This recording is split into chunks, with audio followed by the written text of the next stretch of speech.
Joining me now is Michael Goldfarb. He's the FAA's former chief of staff. Michael, thanks so much for joining us. Can you explain what prompted this directive? Well, first of all, just to go back for a second on the speculation, at the end of the day, we normally find that the speculation is wrong and it's a variety of things. And I think right now, everybody's guessing because of the absolute mystery of how this could have disappeared off radar and how we could have no clues at all where it is. But the thing is, we've never had a mystery like this in recent decades. No, we haven't. Even Air France, the aircraft reporting system back to Air France on day one indicated through data feeds that there was something wrong with that plane. Right, so we saw wreckage within a day. Right, so we also have to rule out that it's only in the ocean. We don't know it's in the ocean. It could be over the jungle, it could be over land, and so that's another issue. But back to the FAA. You think it's possible? Absolutely. Possible that it landed somewhere? Well, I don't know about that. I don't believe that it landed safely. But possible that it is on land. It's possible it crashed on land. Yes, absolutely. There's no reason to rule any of that out. The radar feed from the military is highly unreliable, as Peter Goltz, your last guest, talked about. There's no identification of the aircraft itself. It could have been a helicopter, a bird, it could have been a piece of debris. But let's go back to the FAA. Okay. If you read those ADs, you wouldn't fly because they scare you, but they're technical terms. In fact, that airworthiness directive is as run-of-the-mill as a recall on a car. So an airplane has issues all the time. So one plane found a 12-inch propagated crack near the SATCOM antenna on a Boeing 777, and the FAA looked at that and decided an alert went out to all the airlines to basically fix that at their next scheduled repair.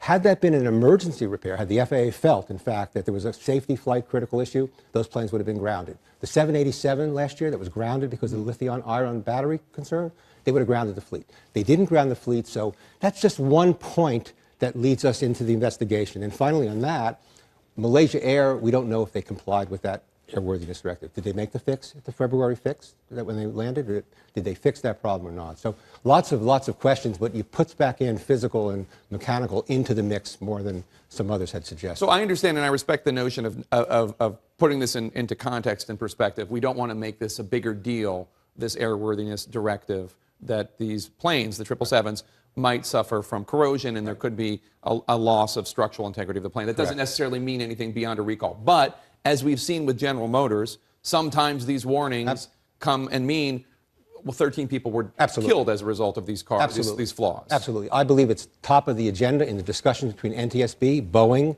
and the Malaysian authorities and FAA. So clearly this is on the table, but what I'm telling you is that when you look at the language, you say, oh my God, the plane's going to fall out of the sky. Well, not necessarily so. It could be routine or it could be a problem. If Malaysia didn't comply, we do have a problem. It may have nothing to do with this crash. In light of what's happened, should the FAA be taking a more hardline approach into looking into this corrosion and cracking issue, or is it premature to say that? Well, they did that in the Hawaiian Air flight in the early 1990s. The plane skin literally came off that. A flight attendant was sucked out of the plane. The plane landed safely. But from that flight on, aircraft that flew over the oceans have a corrosion problem, salt air. So they put in anti-aging aircraft programs at all the major carriers since then.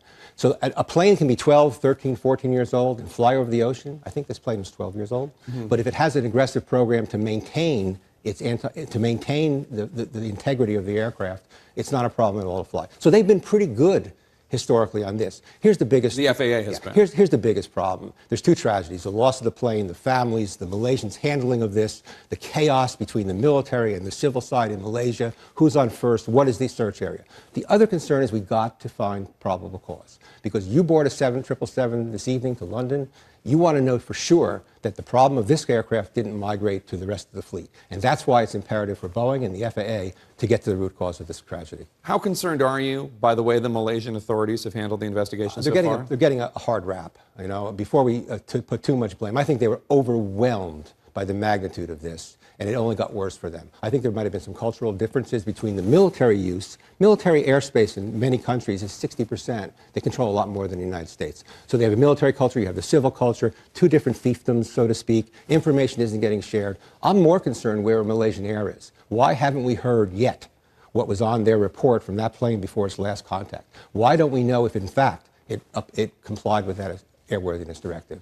So it's a very complicated story, lots of blame to go around, and yet the search widens and the information is and we need to have an answer to that question. Did they follow the airworthiness directive for the Boeing 777? Correct. Thank you so much, Michael Goldfarb.